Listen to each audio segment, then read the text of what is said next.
Episode തുടങ്ങുന്ന തന്നെ എല്ലാ ക്ലാൻ മെമ്പേഴ്സും കൂടി ചേർന്നിട്ട് ഒരു പാർട്ടി അറേഞ്ച് ചെയ്യുന്ന കാണിച്ചുകൊണ്ടാണ് അവിടെ എല്ലാവരും നല്ലതുപോലെ ഡ്രിങ്ക് ഒക്കെ ചെയ്യുന്നുണ്ടായിരുന്നു.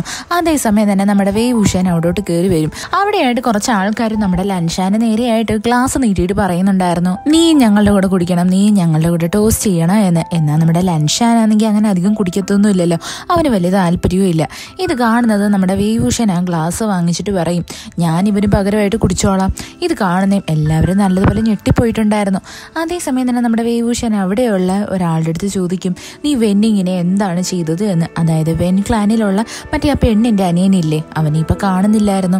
ഇത് കേൾക്കുന്നതും അയാൾ പറയും, അത് വെൻ ക്ലാനിലുള്ള ആൾക്കാരെയെല്ലാം നമ്മൾ കൊല്ലാൻ തീരുമാനിച്ചതല്ലേ, പിന്നെന്തിനാ നീ ഇങ്ങനെ വന്ന് ഞങ്ങളുടെ അടുത്ത് ചോദിക്കുന്നത് എന്ന്. ഇത് കേൾക്കുന്നത് നമ്മുടെ വേവൂഷന് നല്ല ദേഷ്യം വരും. എന്താന്ന് വെച്ച് കഴിഞ്ഞാൽ വെൻ ക്ലാനിലുള്ള എല്ലാവരും മോശക്കാരൊന്നുമില്ല, അതിനകത്ത് നല്ലവരായിട്ടുള്ള കുറച്ച് ആൾക്കാരും ഉണ്ട്. അവരെയും ടോർച്ചർ ചെയ്യേണ്ട ആവശ്യമൊന്നും ഇല്ലല്ലോ. ഇവിടെയായിട്ട് എല്ലാവരും നമ്മുടെ വേവൂഷനെതിരെ സംസാരിക്കാൻ തുടങ്ങും.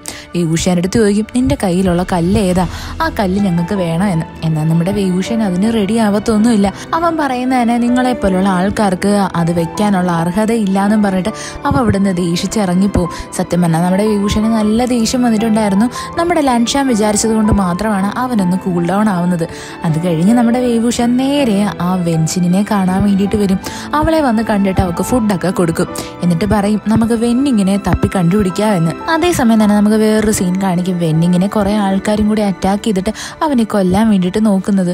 അതേസമയം തന്നെ മറ്റേ ക്ലാൻ മെമ്പേഴ്സ് എല്ലാവരോടും ഇരിക്കുകയല്ലേ, അതിനകത്ത് ജിൻ ക്ലാനിലുള്ള തലവന് ഭയങ്കരമായിട്ട് ദേഷ്യം വന്നിട്ടുണ്ടായിരുന്നു.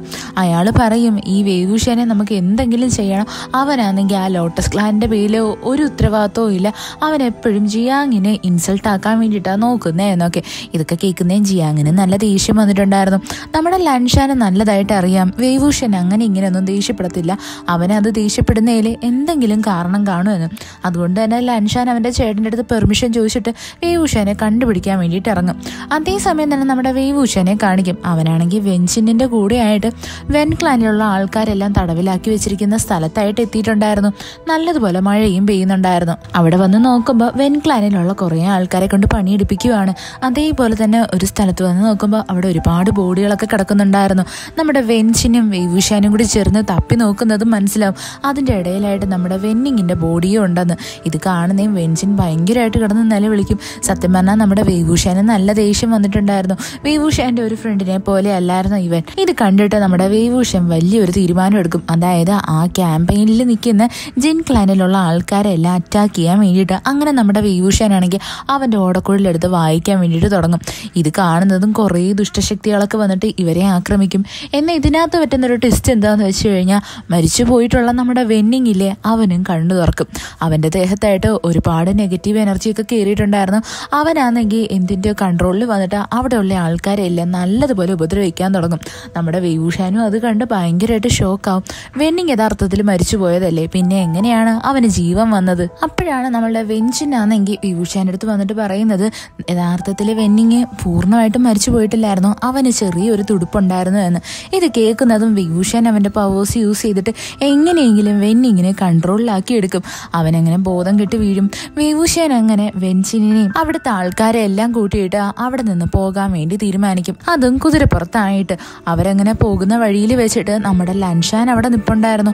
ലൻഷാൻ ഇവരുടെ മുമ്പിലായിട്ട് കയറി നിൽക്കും. അപ്പോൾ വേവൂഷൻ ചോദിക്കും, നീ ഇവിടെ വന്നിരിക്കുന്നത് ഞങ്ങളെ തടയാൻ വേണ്ടിയിട്ടാണോ എന്ന്. അപ്പോൾ നമ്മുടെ ലൻഷാൻ പറയും, നീ എവിടേക്കാ പോകുന്നത്? വേവൂഷൻ പറയും, എനിക്ക് ഒരു ഐഡിയയും ഇല്ല, നമുക്ക് വേണ്ടിയിട്ട് എവിടെയെങ്കിലും ഒരു സ്ഥലം കാണും. എന്നാൽ നമ്മുടെ ലൻഷാൻ അവന് പറഞ്ഞ് മനസ്സിലാക്കും, നീ ഇപ്പോൾ പോയി കഴിഞ്ഞാൽ എല്ലാവരും നിന്നെ ഒരു രാജ്യദ്രോഹിയായിട്ട് ബാനിഷ് ചെയ്തിട്ട് നിന്നെ ഇവിടുന്ന് തന്നെ പുറത്താക്കി കളയും, പിന്നീട് നിനക്ക് ഒരിക്കലും ഇങ്ങോട്ടേക്ക് തിരിച്ചു വരാൻ പറ്റില്ല. ഇത് കേൾക്കുന്നേ നമ്മുടെ വേവൂഷൻ ചോദിക്കും, നീ എന്തുവായി പറയുന്നത്? ഇവിടെയുള്ള ആൾക്കാരൊക്കെ നല്ലവരാണെന്നാണോ? ഇവര് നീതി പുലർത്തുന്നു എന്നും പറഞ്ഞിട്ട് പാവപ്പെട്ടവരല്ലേ ഉപദ്രവിച്ചുകൊണ്ടിരിക്കുന്നത്? നമ്മുടെ രണ്ടുപേരുടെയും ഡ്രീം എന്തുവാണ്, നമ്മളുടെ ആഗ്രഹം എന്തുവാന്ന് നിനക്ക് ഓർമ്മയില്ലേ? നമ്മൾ പാവപ്പെട്ടവരെ സംരക്ഷിക്കണം എന്നല്ലേ തീരുമാനം എടുത്തത്? നമ്മൾ രണ്ടുപേരും ഒരേ ആഗ്രഹം ഉള്ളവരാണ്. എന്നിട്ടും എനിക്കിതൊന്നും കണ്ടിട്ട് മിണ്ടാതിരിക്കാൻ പറ്റത്തില്ല. നീ എന്നെ ഒരിക്കലും തടയരുത്. എന്തെങ്കിലും ഒരു യുദ്ധം ഉണ്ടായിക്കഴിഞ്ഞാൽ ഉറപ്പായിട്ടും ഞാൻ നിന്റെ കൈ കൊണ്ട് മരിക്കാനായിരിക്കും ആഗ്രഹിക്കുന്നത് എന്നൊക്കെ നമ്മുടെ വേവൂഷൻ പറയും. സത്യം പറഞ്ഞാൽ നമ്മുടെ ലൻഷാൻ ആണെങ്കിൽ വേവൂഷന്റെ കൂടെ നിൽക്കണമെന്ന് ആഗ്രഹമുണ്ട്. പക്ഷെ അവന്റെ റൂൾസ് ആൻഡ് റെഗുലേഷൻസ് അവനെ അതിന് സമ്മതിക്കുന്നുണ്ടായിരുന്നില്ല. ഇത് കണ്ടിട്ട് നമ്മുടെ ലൻഷാൻ ആണെങ്കിൽ വേവൂഷനെ പോവാൻ സമ്മതിക്കും. എന്നാൽ നമ്മൾ ആദ്യമായിട്ട് ലൻഷാൻ ഇവന് വേണ്ടി കരയുന്നത് കാണും. ഇവന്റെ കണ്ണീന്ന് കണ്ണീര് വീഴും. ഇത് കാണാൻ ഭയങ്കര ഇമോഷണൽ ആണ് കേട്ടോ. ലൻഷാൻ ആയിരുന്നാലും പെട്ടെന്ന് തന്നെ അവന്റെ കുട മാറ്റിയിട്ട് മഴയത്ത് മുകളിലോട്ട് നോക്കി നിൽക്കും. കാര്യം അവൻ കരയുന്നത് ആരും കാണാണ്ടിരിക്കാൻ വേണ്ടിയിട്ട്. അത് കഴിഞ്ഞിട്ട് കാണിക്കുന്ന ക്ലാൻ മെമ്പേഴ്സ് എല്ലാവരോട് ചേർന്നിട്ട് വേവുഷനെ പറ്റിയിട്ട് ഓരോന്നൊക്കെ പറയാൻ തുടങ്ങുന്നതാണ്. അവൻ മോശക്കാരനാണ്, അവൻ ഇങ്ങനെ ചെയ്തു അങ്ങനെ ചെയ്തു എന്നൊക്കെ പറഞ്ഞിട്ട് അതിന്റെ കൂട്ടത്തിൽ നമ്മുടെ ആ നുണക്കുഴിയുള്ളവൻ പറയും, ഞാൻ കേട്ടതാണ് വേവുഷനാണെങ്കിൽ ലോട്ടസ് ക്ലാനിലെ ലീഡറായിട്ടുള്ള ജിയാങ്ങിനെ ഒട്ടും വരെയില്ല എന്ന്. ഇത് കേൾക്കുന്നത് നമ്മുടെ ലൻഷാൻ എഴുന്നേറ്റ് നിന്നിട്ട് പറയും, ഞാൻ ഒരിക്കലും കേട്ടിട്ടില്ല, ഞാൻ കണ്ടിട്ടുമില്ല അവൻ ജിയാങ്ങിനെ ഡിസ്റെസ്പെക്ട് ചെയ്യുന്നത്. ഇത് കേൾക്കുന്നതും എല്ലാവരും നല്ലതുപോലെ ഷോക്കായിട്ടുണ്ടായിരുന്നു. അവിടെയുള്ള ആൾക്കാർ പറയും, അല്ലെങ്കിൽ ഞങ്ങൾക്ക് നന്നായിട്ടറിയാം വേവുഷാനും ലൻഷാനും ഭയങ്കര ക്ലോസ് ഫ്രണ്ട്സ് ആണ് എന്ന്. നീ വിചാരിച്ചത് കൊണ്ടല്ലേ അവനിപ്പോ ഈസി ആയിട്ട് ഇവിടുന്ന് ഇറങ്ങിപ്പോയത്. ഇത് കേൾക്കുന്നത് നമ്മുടെ ലൻഷാൻ ഒന്നും മിണ്ടത്തില്ല. ഇവിടെയുള്ള ആൾക്കാരാണെങ്കിൽ ഇങ്ങനെ ഓരോന്ന് പറയുന്നത് നമ്മുടെ ജിയാങ് പറയും, ഞാൻ വേവുഷാനെ കണ്ട് സംസാരിച്ചോളാം, ഞാൻ ഈ കുറ്റമല്ല ഏറ്റെടുക്കുവാണ് എന്ന്. അത് കഴിഞ്ഞിട്ട് കാണിക്കുന്നത് നമ്മുടെ ജിൻ ക്ലാനിലുള്ള ആ തലവന്റെ മോനില്ലേ, അവനാണെങ്കിൽ നമ്മുടെ വേവുഷാന്റെ ചേച്ചിനെ വന്ന് കണ്ടിട്ട് അവന്റെ ഇഷ്ടം തുറന്നു പറയുന്നതാ. അവളും അത് അക്സെപ്റ്റ് ചെയ്യാൻ റെഡിയാവും. പിന്നീട് കാണിക്കുന്നത് നമ്മുടെ വേവുഷാനാണെങ്കിൽ ഈ ആൾക്കാരെല്ലാം കൊണ്ടിട്ട് ആ ഈലിംഗ് എന്ന് പറഞ്ഞ ഒരു മൗണ്ടെയിൻ ഇല്ലേ അവിടെയായിട്ട് വരുന്നതാണ്. സത്യം പറഞ്ഞാൽ ആ മൗണ്ടെയിനെ പറ്റി എല്ലാവർക്കും പേടിയുള്ളത് കൊണ്ട് തന്നെ ആരും അതിൻ്റെ അകത്തോട്ട് കയറാൻ റെഡിയല്ല. എന്നാൽ നമ്മുടെ വേവുഷാൻ അവിടെ 3 മാസം കടന്നതല്ലേ, അവനതുകൊണ്ട് ആൾക്കാരെല്ലാം കൊണ്ട് അവിടെ വന്ന് നമ്മുടെ വെന്നിങ്ങിനെയൊക്കെ നല്ലതുപോലെ ചികിത്സിക്കാൻ തുടങ്ങും. അവൻ്റെ പവേഴ്സൊക്കെ യൂസ് ചെയ്തിട്ട് വെന്നിങ്ങിനെ എങ്ങനെയെങ്കിലും തിരിച്ച് ലൈഫിലോട്ട് കൊണ്ടുവരാൻ നോക്കും. ഇവിടെയുള്ള ആൾക്കാർക്ക് നമ്മുടെ വേവുഷനെ ഭയങ്കര കാര്യമായിരുന്നു. അവിടെയായിട്ട് ഒരു അനാഥയായിട്ടുള്ളൊരു കുഞ്ഞു കുട്ടി ഉണ്ടായിരുന്നു. ആ കൊച്ചിൻ്റെ പേര് യുവാൻ എന്നാണ്. അവനും നമ്മുടെ വേവുഷനായിട്ട് ഭയങ്കരമായിട്ട് അറ്റാച്ച്ഡ് ആവും. അവൻ എപ്പോഴും വേവുഷനെ അങ്കിൾ എന്ന് വിളിച്ചിട്ട് പുറകെ നടക്കും. അങ്ങനെ ഇരിക്കാൻ നേരത്ത് നമ്മുടെ ജിയാങ് ആണെങ്കിൽ വേവുഷനെ കാണാൻ വേണ്ടിയിട്ട് വരും. അവിടെയുള്ള ആൾക്കാരെല്ലാം നല്ല ഹാപ്പി ആയിരുന്നു. ഇത് കാണുന്നേ നമ്മുടെ ജിയാങ്ങിന് മനസ്സിലാവും, അതായത് വേവുഷൻ നല്ല വഴി കൂടാണ് പൊയ്ക്കൊണ്ടിരിക്കുന്നത്, അവനിവിടെ പ്രശ്നമൊന്നും ഉണ്ടാക്കിയിട്ടില്ല എന്ന്. അങ്ങനെ നമ്മുടെ ജിയാങ് അവിടെ എല്ലാം ചുറ്റിക്കാണും. നമ്മുടെ വേവുഷനെ നല്ല സന്തോഷമായിട്ടുണ്ടായിരുന്നു. അങ്ങനെ നമ്മുടെ വേവുഷനാണെങ്കിൽ വെന്നിങ്ങിനെയൊക്കെ കൊണ്ടുവന്ന് കാണിക്കും. അവിടെയായിട്ട് നമ്മുടെ ജിയാങ് പറയാൻ തുടങ്ങും, എനിക്ക് നല്ല ടെൻഷനുണ്ട്, നിന്നെ ആൾക്കാരെല്ലാം കൊല്ലാൻ വേണ്ടിയിട്ട് തീരുമാനിക്കുവോ എന്ന്. അതേപോലെ തന്നെ നിന്റെ കയ്യിൽ ഇന്നയൺ ഉണ്ടെന്നാണ് എല്ലാവരും പറയുന്നത്, അത് സത്യമാണോ എന്നുള്ള കാര്യം എനിക്കിപ്പോഴും അറിയത്തില്ല എന്ന് പറയും. ഇതൊക്കെ കേൾക്കുന്നേ വേവുഷാന് നല്ല വിഷമമായിട്ടുണ്ടായിരുന്നു. അവനവിടെ വിചാരിക്കും, എന്നാലും ജിയാങ് അവനെ മനസ്സിലാക്കുന്നില്ലല്ലോ എന്ന്. ഇവിടെയായിട്ട് വേവുഷാൻ ജിയാങ്ങിൻ്റെ അടുത്ത് പറയും, നീ എൻ്റെ പേരിൽ പഴി ചുമക്കേണ്ട കാര്യമൊന്നുമില്ല, നീ എല്ലാവരത്തും പോയി പറ, നമുക്ക് രണ്ടുപേർക്കും ഇടയിൽ ഇപ്പോൾ യാതൊരു ബന്ധവും ഇല്ല, നമ്മൾ രണ്ടുപേരും ഇപ്പോൾ ശത്രുക്കളാണ് എന്ന്. ഇത് കേൾക്കുന്നതും ജിയാങ്ങിന് നല്ല വിഷമമാവും. ജിയാങ് അങ്ങനെ അവിടുന്ന് പോകാൻ വേണ്ടി തീരുമാനിക്കും. വേവുഷാനായിരുന്നാലും അവൻ്റെ അടുത്തൊന്നും പറയാനൊന്നും റെഡി ആവത്തില്ല. വേവുഷന് നല്ല സങ്കടം ഉണ്ടായിരുന്നു. അത് കഴിഞ്ഞിട്ട് കാണിക്കുന്നതെന്ന് വെച്ച് കഴിഞ്ഞാൽ നമ്മുടെ വേവുഷനാണെങ്കിൽ ആ ഒരു സ്ഥലത്ത് നിന്ന് പുറത്തോട്ട് വരുന്നതും അവിടെ നമ്മുടെ ജിയാങ് ഇവന് വേണ്ടി വെയിറ്റ് ചെയ്ത് നിൽക്കുന്നതാണ്. അങ്ങനെ രണ്ടുപേർക്കും ഇടയിൽ നല്ലൊരു ഫൈറ്റിങ് തന്നെ സ്റ്റാർട്ടാവും. നമ്മുടെ ജിയാങ് ആയിരുന്നാലും വേവുഷൻ്റെ വയറ്റിലായിട്ട് കുത്തും. വേവുഷനും അവൻ്റെ കയ്യിലായിട്ട് മുറിവേൽപ്പിക്കും. അത് കഴിഞ്ഞിട്ട് കാണിക്കുന്ന ജിയാങ് നേരെ തിരിച്ചു വന്നിട്ട് അവൻ്റെ ഭടന്മാരുടെ അടുത്തൊക്കെ പറയും, എല്ലാവരത്തും പറയണം, അതായത് ഞാനും വേവുഷനും തമ്മിൽ ഇപ്പോൾ തെറ്റിപ്പിരിഞ്ഞു, ഞങ്ങൾക്ക് തമ്മിൽ ഇപ്പോൾ യാതൊരു ബന്ധവും ഇല്ല എന്ന്. അങ്ങനെ അത് എല്ലായിടത്തും നല്ലതുപോലെ ഫ്ലാഷ് ആവാൻ തുടങ്ങും. അതേപോലെ തന്നെ നമ്മുടെ വേവുഷന്റെ ചേച്ചിനെ കാണിക്കും. അവക്കാണെങ്കിൽ ഇപ്പോൾ വേവുഷനെ നല്ലതുപോലെ മിസ് ചെയ്യുന്നുണ്ടായിരുന്നു. അതേസമയം തന്നെ നമ്മുടെ ജിൻ ക്ലാനിലുള്ള ആ തലവന്റെ മോനില്ലേ, അവനാണെങ്കിൽ നമ്മുടെ യാൻലീനെ സന്തോഷിപ്പിക്കാൻ വേണ്ടിയിട്ട് അവിടെ ആ വീട്ടിലായിട്ട് താമരപ്പൂക്കളെല്ലാം വെച്ച് പിടിപ്പിക്കുന്നതാ. ഇത് കാണുന്നതും അവൾ നല്ലതുപോലെ ഇംപ്രസ്ഡ് ആയിട്ടുണ്ടായിരുന്നു. പിന്നീട് കാണിക്കുന്നതെന്ന് വെച്ചാൽ 1 മാസത്തിന് ശേഷമാ.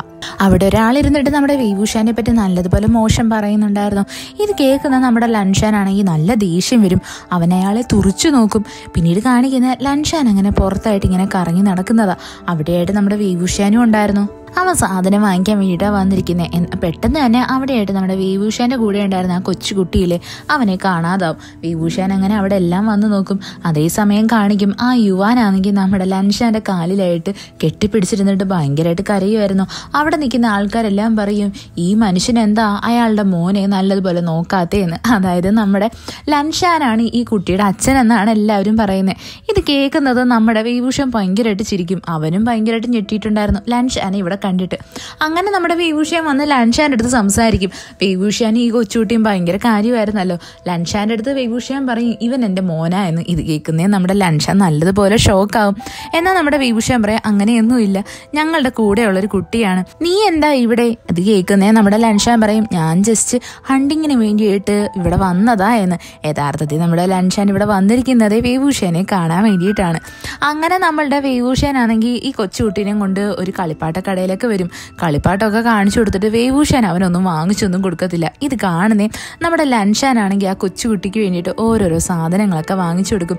ലൻഷാനും വേവൂഷനെ കണ്ട് ഭയങ്കര ഹാപ്പി ആയിരുന്നു. വേവൂഷൻ അങ്ങനെ ലൻഷാനെ വിളിച്ചുകൊണ്ട് ഒരു റെസ്റ്റോറൻറ്റിലായിട്ട് വന്നിട്ട് അവരിരുന്ന് ഫുഡൊക്കെ കഴിക്കാൻ തുടങ്ങും. നമ്മുടെ ലൻഷാനായിരുന്നാലും യുവാനെ ഭയങ്കര കാര്യമാണ്. അവനാണെങ്കിൽ ആ കൊച്ചുകുട്ടീനെ നല്ലതുപോലെ ട്രീറ്റ് ചെയ്യും. നമ്മുടെ ലൻഷാൻ നല്ല ഹാപ്പി ആയിട്ടായിരിക്കുന്നത്.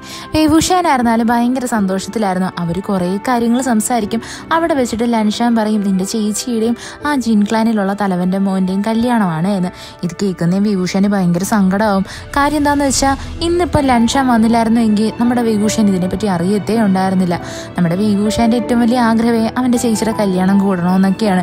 എന്നാൽ ഇപ്പോൾ അവനതിന് സാധിക്കാത്ത അവസ്ഥയല്ലേ. അതൊക്കെ പറഞ്ഞ് വേവൂഷൻ ഭയങ്കരമായിട്ട് സങ്കടപ്പെടും. അതേസമയം തന്നെ വേവൂഷൻ്റെ കയ്യിൽ ഇരിക്കുന്ന ഒരു പേപ്പർ പോലത്തെ സംഭവം ഇങ്ങനെ കത്തുന്നത് കാണും. വേവൂഷന് മനസ്സിലാവും അവൻ്റെ ആ ഒരു മൗണ്ടെയിനിലായിട്ട് എന്തോ ഒരു ആപത്തുണ്ട് എന്ന്. പെട്ടെന്ന് തന്നെ വേവൂഷൻ അവിടെ നിന്ന് ഇറങ്ങി ഓടും. ലൻഷാനായിരുന്നാലും ആ യുവാനെ എടുത്തുകൊണ്ട് അങ്ങോട്ട് ഓടാനായിട്ട് തുടങ്ങും. വന്നു നോക്കുമ്പോൾ എന്തുവാ ആ സ്ഥലത്ത് നമ്മുടെ വെന്നിങ്ങില്ലേ അവൻ എഴുന്നേറ്റിട്ടുണ്ടായിരുന്നു. അവനിപ്പോൾ ഭയങ്കര ശക്തിശാലിയാണ്. അവൻ അവിടെ ഉള്ള ആൾക്കാരെയൊക്കെ അടിക്കാനും ഇടിക്കാനൊക്കെ തുടങ്ങും. വെൻസിനായിരുന്നാലും വെന്നിങ്ങിനെ തടയാൻ വേണ്ടി മാക്സിമം നോക്കും. എന്നാൽ അവളെ കൊണ്ട് അതിനൊന്നും പറ്റത്തില്ല. അങ്ങനെ നമ്മുടെ വേവൂഷാനും ലൻഷാനും കൂടി ഒരുമിച്ച് വിചാരിച്ചിട്ട് വെന്നിങ്ങിനെ എങ്ങനെയെങ്കിലും നോർമലാക്കി എടുക്കും. ഇപ്പോൾ നമ്മുടെ വെന്നിങ് കണ്ണു തുറന്നിട്ടുണ്ടായിരുന്നു. അവനിപ്പോൾ പഴയതുപോലെ തന്നെയാണ്. എന്നാൽ അവൻ്റെ കഴുത്തിലൊക്കെ ആയിട്ട് ഓരോരോ മാർക്കും കാര്യങ്ങളൊക്കെ ഉണ്ട്. വെന്നിങ്ങിനെ കണ്ടു കഴിഞ്ഞാൽ ഇപ്പോൾ ചത്തിട്ട് എഴുന്നേറ്റയാണെന്ന് കറക്റ്റായിട്ട് പറയും. കാര്യം അവൻ്റെ മുഖമൊക്കെ ഭയങ്കര പെയിലായിട്ടിരിക്കുമായിരുന്നു. വെൻസിനും നമ്മുടെ ഈ വെന്നിങ് നോർമലായത് കണ്ടിട്ട് ഭയങ്കരമായിട്ട് സന്തോഷമാവും. ഇവിടെ നമ്മുടെ ലൻഷാനാണെങ്കിൽ വേവൂഷന്റെ കാര്യത്തിൽ ഭയങ്കര ടെൻഷൻ ഉണ്ടായിരുന്നു. എന്നാൽ വേവൂഷൻ പറയുന്നതന്നെ, നീ അതൊന്നും ആലോചിച്ച് ടെൻഷൻ അടിക്കണ്ട, എന്തായിരുന്നാലും ഇവിടെ വരെ വന്നതല്ലേ, എൻ്റെ വീടൊക്കെ കണ്ടിട്ട് പോവാം. അങ്ങനെ വേവൂഷൻ ഇവനെ കൊണ്ടുവന്ന് അവൻ താമസിക്കുന്ന ഗുഹയൊക്കെ നല്ലതുപോലെ ചുറ്റിക്കാണിക്കും. നമ്മുടെ വേവൂഷൻ ഇത്ര ഹാപ്പി ആയിട്ടിരിക്കുന്നുണ്ടിട്ട് ലൻഷാന് നല്ല സന്തോഷമാവുമെങ്കിലും അവന് നല്ല ടെൻഷനും ഉണ്ട് വേവൂഷാന്റെ കാര്യത്തിൽ. അങ്ങനെ അവർ കുറേ കാര്യങ്ങളൊക്കെ സംസാരിക്കുകയും എടുക്കുകയൊക്കെ ചെയ്തു കഴിഞ്ഞിട്ട് ലൻഷാൻ അവസാനം അവിടുന്ന് പോകാൻ വേണ്ടിയിട്ട് തീരുമാനിക്കും. കുറേ സമയം അവൻ്റെ കൂടെ സ്പെൻഡ് ചെയ്തതിന് ശേഷമാണ് ലൻഷാൻ അവിടെ നിന്ന് ഇറങ്ങുന്നത്. അങ്ങനെ രണ്ടുപേരും ഗുഡ് ബൈ ഒക്കെ പറയും. പിന്നീട് കാണാമെന്നും പറഞ്ഞിട്ട് അത് കഴിഞ്ഞിട്ട് കാണിക്കുന്നത് നമ്മുടെ വേവൂഷാനെയാണ്. അവനിപ്പോൾ ഭയങ്കര സങ്കടത്തിലായിരുന്നു. അവൻ്റെ ചേച്ചിയുടെ കല്യാണം അവന് കൂടാൻ പറ്റത്തില്ലല്ലോ എന്നാലോചിച്ച്. അതേസമയം തന്നെ നമ്മുടെ ലൻഷാനെ കാണിക്കും. അവനാണെങ്കിൽ ഗൂസൂലായിട്ട് വന്നിട്ട് ഇപ്പോൾ പണിഷ്മെന്റ് അക്സെപ്റ്റ് ചെയ്തിരിക്കുവാണ്. അവൻ അവിടെ മുട്ടുകുത്തിയിരിക്കാൻ തുടങ്ങും. സംഭവം എന്താന്ന് വെച്ചാൽ ആരടുത്തും പറയാണ്ട് വേവൂഷാനെ കാണാൻ പോയത് തന്നെയാണ് റീസൺ. അത് കഴിഞ്ഞ് കാണിക്കുന്നത് നമ്മുടെ വേവൂഷാനും വെന്നിങ്ങും കൂടി ചേർന്നിട്ട് സൂപ്പർ മാർക്കറ്റിലായിട്ട് വന്ന് കുറേ സാധനങ്ങളൊക്കെ വിൽക്കുന്നതാണ്. സത്യം പറഞ്ഞാൽ ഇപ്പം നമ്മുടെ വേവൂഷാൻ്റെ ഓരോരോ കഥകളൊക്കെ ഇങ്ങനെ മാർക്കറ്റിലായിട്ട് നടക്കുന്നുണ്ട്. അവൻ്റെ ഡ്രസ്സൊക്കെ ഇട്ടിട്ട് അവനെ പോലെ ആക്ട് ചെയ്തിട്ട് അങ്ങനെ പല പല സംഭവങ്ങളും നടക്കുന്നുണ്ട്. സത്യത്തിൽ നമ്മുടെ വെന്നിങ് ഇപ്പോൾ ഭയങ്കര പവർഫുള്ളാണ്. അവരാണെങ്കിൽ നിഷ്പ്രയാസമാണ് ഓരോരോ സംഭവങ്ങളൊക്കെ എടുത്ത് പൊക്കുന്നത്. അങ്ങനെ ഇരിക്കാൻ നേരത്ത് നമ്മുടെ ജിയാങ്ങും അതേപോലെ നമ്മുടെ വേവൂഷന്റെ ചേച്ചിയും കൂടി ചേർന്ന് അവനെ കാണാൻ വേണ്ടിയിട്ട് വരും. എന്തിനാന്ന് വെച്ചാൽ വേവൂഷന്റെ ചേച്ചിയുടെ വെഡ്ഡിങ് ഡ്രസ്സ് കാണിക്കാൻ വേണ്ടിയിട്ട്. ഈ സീൻ കാണാൻ ഭയങ്കര ഇമോഷണലാണ്. നമ്മുടെ വേവൂഷനായിരുന്നാലും അവന്റെ ചേച്ചിനെ ഒത്തിരി മിസ് ചെയ്യുന്നുണ്ടായിരുന്നു. വേവൂഷന്റെ ചേച്ചി പറയും, കല്യാണത്തിന് നിന്നെ വിളിക്കാൻ പറ്റില്ലല്ലോ, അതുകൊണ്ടാണ് ഞങ്ങൾ നിന്നെ കാണാൻ വന്നത് എന്ന്. ഇവിടെയായിട്ട് ഇവന്റെ ചേച്ചിയാണെങ്കിൽ ഇവർക്ക് ജനിക്കാൻ പോകുന്ന ഫ്യൂച്ചറിലുള്ള കുഞ്ഞിന് വേണ്ടിയിട്ടുള്ള പേരൊക്കെ ചോദിക്കും. നമ്മുടെ വേവൂഷൻ അങ്ങനെ പേരൊക്കെ സജസ്റ്റ് ചെയ്യും. ഈ വേവൂഷന്റെ ചേച്ചിയാണെങ്കിൽ നമ്മുടെ വെന്നിങ്ങിന് വേണ്ടിയിട്ട് ഫുഡൊക്കെ കൊണ്ടുവന്ന് കൊടുക്കും. അത് കഴിഞ്ഞിട്ട് നമ്മുടെ വേവൂഷനാണെങ്കിൽ ഇവർക്ക് രണ്ടുപേർത്തും ഗുഡ് ബൈ ഒക്കെ പറഞ്ഞിട്ട് അവിടെ നിന്ന് പോകാൻ തീരുമാനിക്കും. വേവൂഷന് നല്ല സങ്കടം ഉണ്ടായിരുന്നു. കുറെ കാലത്തിന് ശേഷമല്ലേ ഇവർ മൂന്നുപേരും ഇപ്പോൾ ഒരുമിച്ച് കൂടിയിരിക്കുന്നത്. നമ്മുടെ വെന്നിങ്ങിന്റെ അടുത്തായിരുന്നാലും വേവൂഷൻ പറയും, നീ ആ മലയിൽ ചെന്നിട്ട് നിന്റെ ചേച്ചിയെടുത്തൊന്നും പറയണ്ട, ഞാൻ ഇന്ന് എൻ്റെ ചേച്ചിനെ കണ്ട കാര്യം. എന്നാലും നമ്മുടെ വെന്നിങ് അവൻ്റെ ചേച്ചിയെടുത്ത് നടന്നതെല്ലാം പറയും. ഇത് കേൾക്കുന്നേ വെൻസിനും ഭയങ്കര സങ്കടമാവും. വേവൂഷൻ ഇവരെ കാരണമല്ലേ ഇവരുടെ നിന്നെല്ലാം പിരിഞ്ഞു നിൽക്കുന്നത്. എന്തൊക്കെ പറഞ്ഞാലും ഇതെല്ലാം നമ്മുടെ വേവൂഷന്റെ തന്നെ തീരുമാനമായിരുന്നു. അവൻ പഴയ കാര്യങ്ങളൊക്കെ ഇരുന്ന് ആലോചിക്കും. അത് കഴിഞ്ഞ് കാണിക്കുന്നതെന്ന് വെച്ചാൽ ഒരു വർഷത്തിന് ശേഷമാണ്. നമ്മുടെ വേവൂഷാനും വെന്നിയും കൂടി സാധനങ്ങൾ വിൽക്കാൻ വരുന്നതും അവിടെ വെച്ച് കുറച്ച് ആൾക്കാരിൽ നിന്നറിയും. അതായത് നമ്മുടെ വേവൂഷന്റെ ചേച്ചിയാണെങ്കിൽ ഒരു ആൺകുഞ്ഞിന് ജന്മം കൊടുത്തിട്ടുണ്ട്. അതുകൊണ്ട് എല്ലായിടത്തും ഭയങ്കര വലിയ ഉത്സവങ്ങളാണ് ആഘോഷിക്കുന്നത് എന്ന്. ഇത് കേൾക്കുന്നേ വേവൂഷാന് നല്ല സന്തോഷമാവും. അത് കഴിഞ്ഞ് കാണിക്കുന്നത് ആ ജീൻ ക്ലാനിലാണ്. അവിടെ നമ്മുടെ ലൻഷാനും അവന്റെ ചേട്ടനും എത്തിയിട്ടുണ്ടായിരുന്നു. ലൻഷാൻ അവിടെ വന്നിട്ട് പറയും, എല്ലാ ക്ലാൻ മെമ്പേഴ്സിനെയും വിളിക്കുന്ന സ്ഥിതിക്ക് വേവൂഷാനെ കൂടി വിളിക്കണം. അവൻ ഒരു വർഷമായിട്ട് ഒരു പ്രശ്നവും ഉണ്ടാക്കിയിട്ടില്ലല്ലോ. ഇത് കേൾക്കുന്നതും നമ്മുടെ ആ വേവൂഷന്റെ ചേച്ചിയുടെ ഹസ്ബൻഡ് ഇല്ലേ, അവനും വന്നിട്ട് അവൻ്റെ അച്ഛൻ്റെ അടുത്ത് പറയും, ശരിയാണ് വേവൂഷന്റെ ചേച്ചിയാണെങ്കിൽ അവനെ നല്ലതുപോലെ മിസ് ചെയ്യുന്നുണ്ട്, അവനെ വിളിക്കണോ എന്ന്. അവസാനം ജിൻ ക്ലാനിലെ ആ തലവനാണെങ്കിൽ നമ്മുടെ വേവൂഷനെ ഇൻവൈറ്റ് ചെയ്യാൻ വേണ്ടിയിട്ട് റെഡിയാവും. ഇക്കാര്യം അറിയുന്നത് നമ്മളുടെ യാൻലിക്കും ഭയങ്കര സന്തോഷമാവും. ഈ എപ്പിസോഡ് ഇവിടെ വെച്ച് അവസാനിക്കുന്നു. ഇഷ്ടപ്പെട്ട ഫ്രണ്ട്സിന് ഷെയർ ചെയ്യാൻ മറക്കല്ലേ. വീഡിയോ എങ്ങനെ ഉണ്ടായിരുന്നെന്ന് കമൻറ്റ് ചെയ്ത് അറിയിക്കുക. It's signing off MDC.